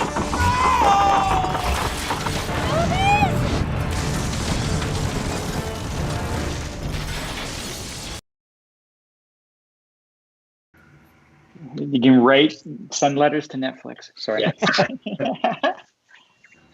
That's great. I think that's one scene when after Fiona cut it, all production was happy because there was all those effects and stuff, right? Yeah, no, that was the thing, and that was one of the things that we were trying to do too. Is like I find the right angles that will create the right emotional message, but trying to make it as production friendly as possible, which it wasn't going to be, and production was very happy that we cut it. So Fiona, they were happy with you. But the irony, actually, I remember the pathway to that decision. That scene was one of the ones that worked really early because there's a lot of drama and there's a lot of story that's like present in that scene. Yeah. Mm-hmm. But ironically, by not seeing the house, Tim does see a little bit of it fall down. It's still there in the movie, so it didn't completely go away. But by not having it be this sort of heart-wrenching moment where the kids are split up at that same time and they're in danger in that scene, it also it kind of allowed us to remove him. So it's that feeling, as that old saying, you can never go home again. So the second that Tim gets yanked out of that house, you almost don't want him to ever get back in. And so I think that allowed us to separate those emotions, and sort of weirdly enough, I think it actually earned more by not being there. No, it definitely. No, it was as much as it was a nice sequence to have there, a nice scene to have. The version that we have in the movie is definitely way stronger. Yeah. So I think I only had a few more panels. If you want to just go back to the keynote, and then we can go to questions if anybody's still there. So yeah, one of the notions too is out in the big world. So these are early Robin Josephs, which looks a lot like Toronto. And this notion that the parents, as they go out into the world, they kind of experience just different colors and different sets and different sort of feelings of scale. We wanted them to have this romance that was really kind of joyful, even though they're the bad guys in the movie. They're just really pretty. That one survived for sure. And then I think these are Marie's paintings. Like Kyle, when Kyle came on as production designer, we started to try to apply that idea of flattening the world as we did with our characters to all of our sets. And ultimately, the kids get their road trip by harnessing the rain, which is sort of the symbol of hope and freedom in our movie and life, I guess. And so as they get further into where they should be going, which is correcting their mistake, one shouldn't murder one's parents, the movie goes into a very storybook-like presentation. These are Jason Craft's illustrations. And this is a case, if you can pause on one of these, Barnabas, this is a case where Jason hit these drawings and we loved them so much that we just bent over backwards to make the set, make it do this in 3D. So if you watch the movie, they're almost one-to-one, aren't they? So, pretty much. Yeah, we definitely used them as storyboards, and they were pretty much one-to-one. And this comes like the early days when like we were developing this thing in London, Ontario. Like Mark, you were talking about Sempe and what was it, Saxon, and who were the other? Actually, Robert Joseph was talking about those artists too. Ronald Searle was an influence. Yeah. And then I wish Kyle was here to talk about this, but really, you look at sort of the storyboards, and we showed a lot of cut footage. But as we're building all of this stuff, color is tracking us, and color is this emotional mood ring. And this is just these quick paintings that Kyle and his team did really create the mood board for the film. And so for myself, like looking at the film, there's a calibration. You can kind of see where the movie starts in autumn and ends in winter. And, when the kids are on the right path, they're rewarded with color. And that really sort of affected how we treated the music, how we treated the pacing, how we treated I think, pretty much every choice from camera through to animation style. Right, guys? Yeah.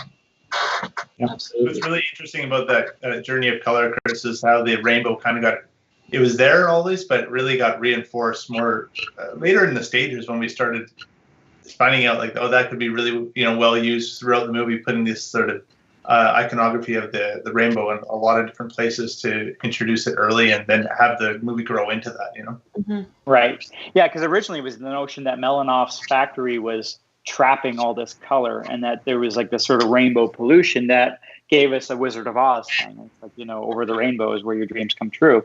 And then ultimately the film has a blatant like liberal agenda in terms of like this notion you can't build a wall to keep ideas out, and that it's not the family you're born into, it's the family you choose, and this sort of journey of really kindness and love. And so the rainbow kind of means a lot of different things. So yeah, it's cool how that formed. That's it. I think questions. Is anybody there? That's our questions panel. Yeah. There's still 117 people watching. Woo! Awesome. Thank you. Thanks, guys. All right. Yeah. So, we got questions from the audience here. There's a lot of them, but let's just go through ones here. Which ones do you want me to get here? All of them, or is there selected ones? I haven't seen them. So you are Oz. I'm asking my okay. Asking my team here. They're in the Google Doc. There's a question: is there going to be an art book? I think you answered that. It's a Netflix question. Yeah, it's. On one hand, I'm optimistic that there might be because it depends largely on award season, and sort of like how the film kind of travels. They did one for Klaus, I think. So fingers crossed. And if you want to write anybody, write Netflix. And then a part 2, is that going to be a possibility?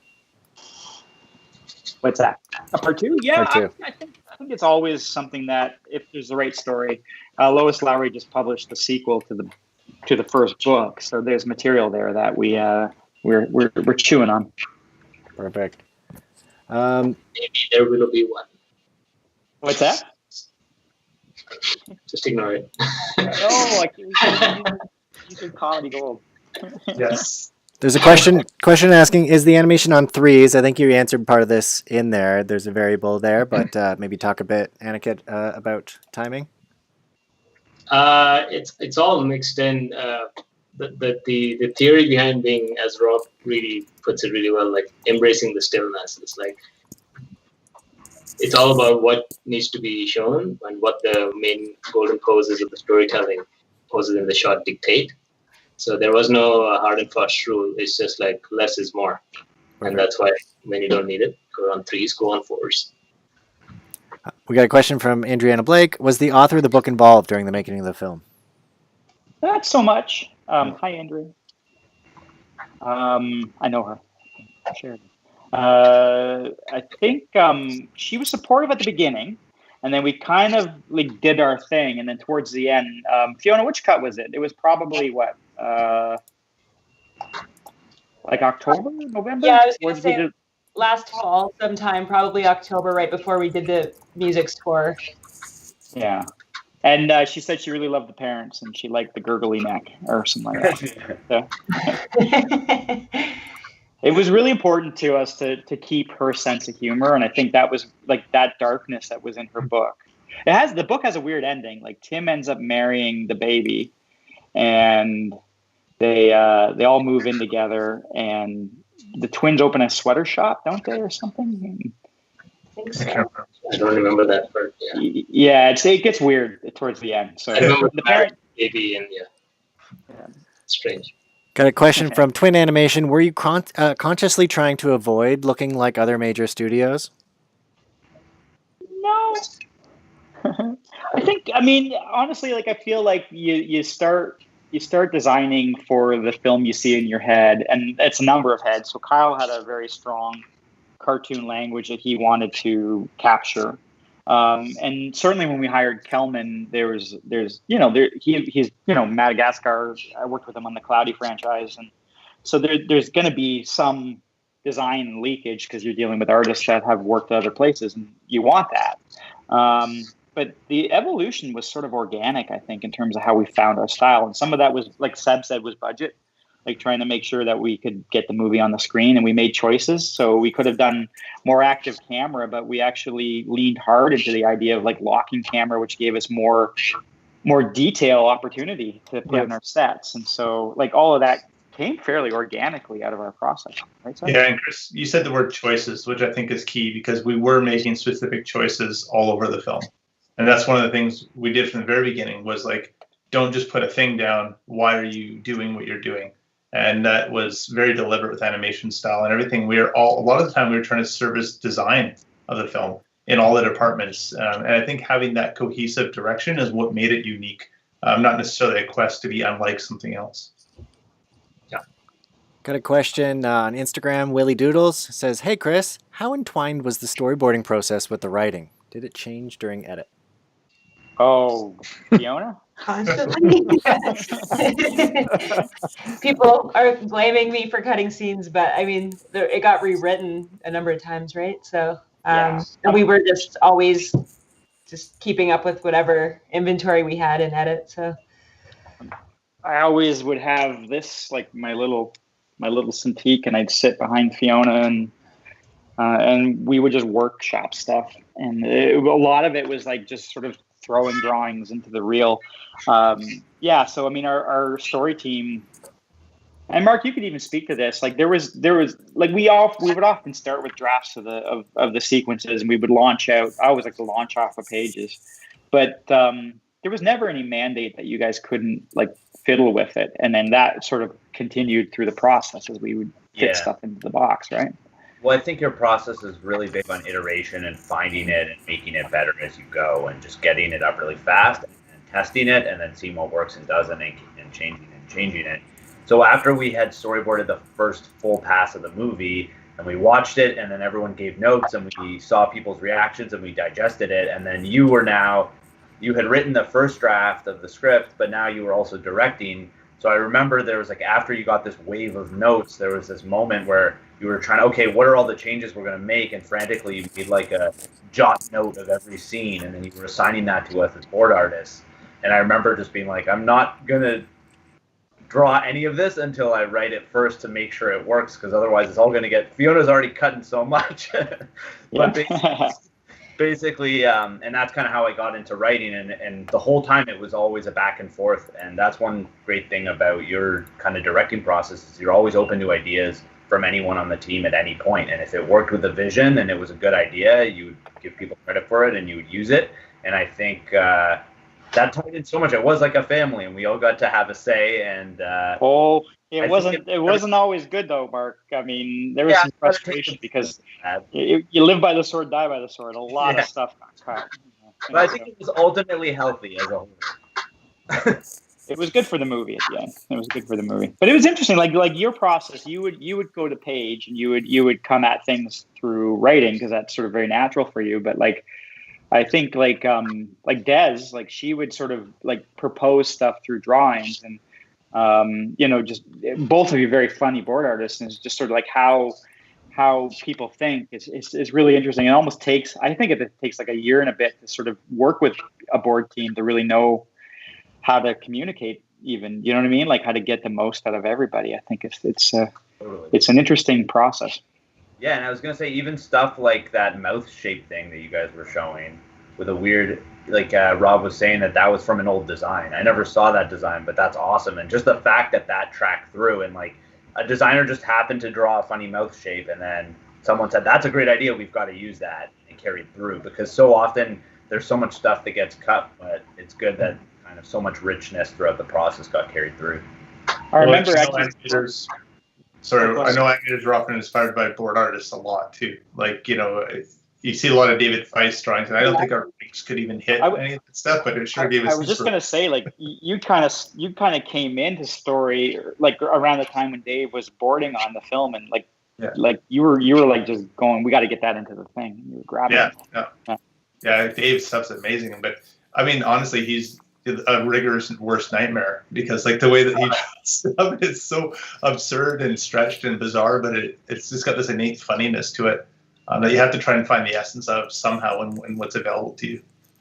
It's actually it does say something about the juggle. It's like you almost want departments, like Fiona's department is where everything kind of lived, but you almost wanted like Kyle to be stubborn about what he needed to get in color, and who gives a shit how it happened. Like you just, but then all those departments had to figure it out. Like they would have their thing that would then affect Kyle. You know what I mean? Like it's just, but like you just have these little sort of like important things around the film, and everybody has a chance to fight for their version of what they need to get. Question about the yarn motif that goes throughout. How did that evolve and escalate? I do wish Kyle was here, because I think there was a push and pull. It started with this notion of handmade textures, but then the idea of yarn, has that sort of metaphorical connotation of connecting. We're all connected by the invisible red yarn of fate, right? And so this notion that yarn connects this family, but it can also be the thing that strangles them. That was like, it kind of grew and grew and grew in terms of where that metaphor could go, even to the point like where everything that was knit in that house was harvested from Willoughby hair. So they're kind of living in their own loop in a way that's really kind of disturbing. So it's like, well, that yarn connects them. There's a good argument for scissors. And so it even got down to, I think, one of your last shots, Aniket, was like Tim running to grab the yarn. I think it was you and other people in this section of the film, but like when that yarn shatters on the elf, that was him resetting to like going back to the past. Yeah. And so all of that was fairly mindful. I also think it was because yarn was okay to not get wet. Yeah. That was a cost-saving thing. Constraints are good. Question here, from Zoe Leonard on Instagram, what was the most challenging scene to do in any part of production, and why? Why don't we bounce around, guys? What do you? Everybody has a different sort of probably version of that. Oof. For me, it was the last. You go. For me, it was the Nanny Meets Melanoff scene in edit. Anyways, that one just took forever. It was the last scene that we ended up locking in edit, and production was hounding us to get it done, and it wasn't working for months. And yeah, I don't know. That was one where Maya Rudolph kind of helped. Well, she saved us a lot in that one, I think, because she did a really genuine, ad lib of her talking about the potential of the baby and the kids, and it was just so genuine. And we cut that together, and then from there, I think you wrote the Melanoff side, Kris, and it all of a sudden the scene clicked, but it took a long time, and it was worrisome. We thought it was just sort of this bump in the middle of the movie we were going to have to live with, but I think it turned out nice in the end. Seb, what about you? I think, there were a bunch of them, but I think one of the most difficult was when the social services arrives to the house, because of the large number of characters in all those shots. It just presented a lot of technical issues for us, and then we had not that big camera move that went through the entire house, which is one of the most difficult shots, because we went through the entire house with all the characters and everything, but it really paid off, because it created a completely different emotional moment there in the story. That was a nice collaboration between your department and animation too, because yes. Al did. He kind of ran with that. So there's a lot of choreography in terms of how to move the camera, how to time it. Yeah, Ian was did the first shot, the initial camera move for it, and then there was collaboration with Al. Yeah, and it was challenging, but it really paid off. Yeah. Adam, what about you guys? I can't honestly imagine a harder sequence than the one Seb talked about, because that's what came to my mind. But because we animators were split into different teams, I'm just one of the 4 leads.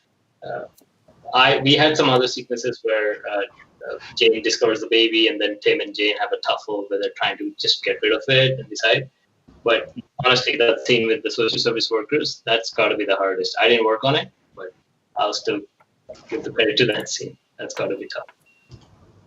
And Mark, was it Nanny Arrive? Was it that one? No, I was actually thinking it was the Melanoff Sad Story, which there's a clip that was released of the stop motion animation of his backstory, but when we started, that was one of the first scenes. I think it was the first scene when we were in London that I storyboarded, and there was no designs of anything, and not even Melanoff, I don't think. And he was super depressed, and he's so sad, and it got really dark, and he tries to commit suicide, and he's in a bathtub of Coca-Cola, and he puts in a bunch of Mentos, and it doesn't work, and he cries.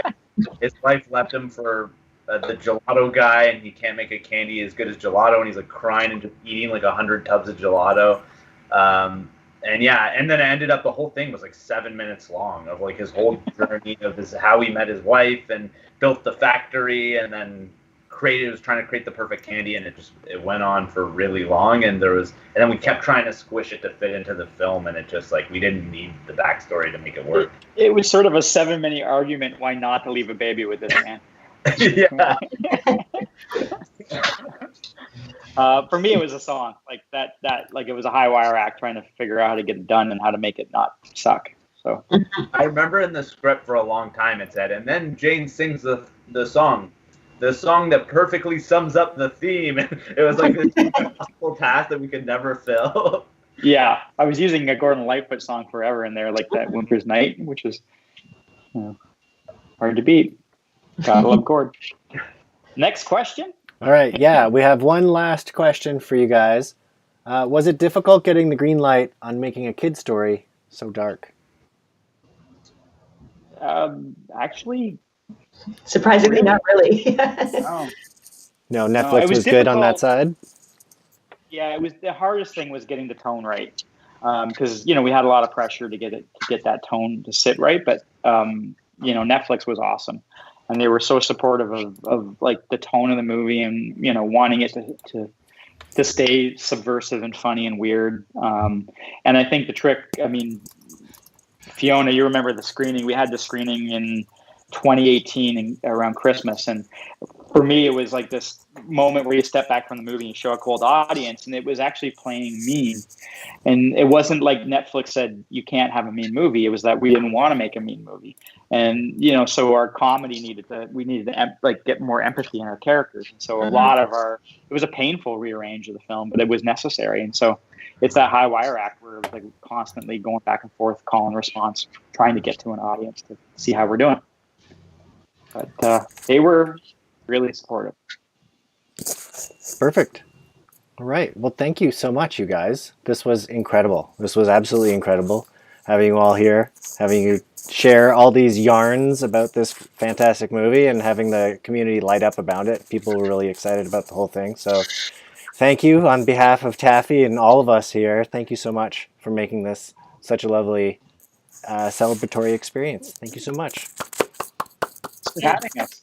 Yeah, thanks so much for having us. Yeah.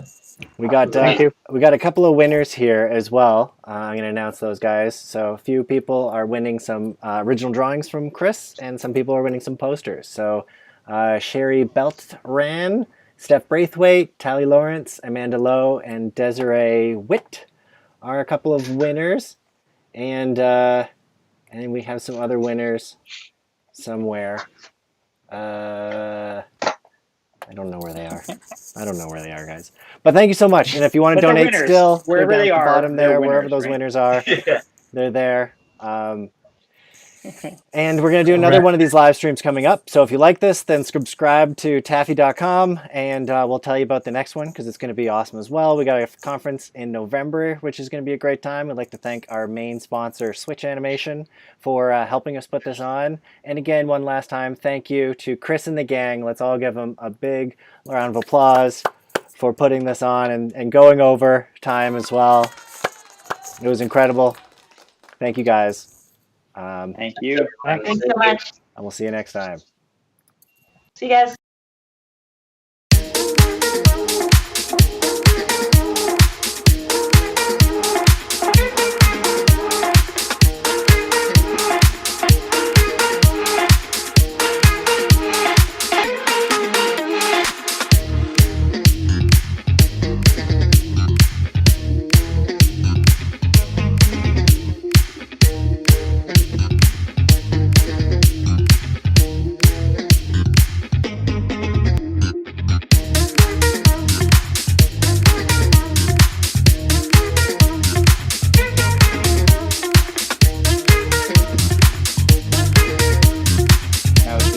Yeah. Whoa, we know the winners. We know the winners. It's Miguel Garcia's, Ian Mack, Kelly McAnulty, Remo Lopez, and Christina Tart. Congratulations to you guys. How awkward. Here we go. That's it. Goodbye.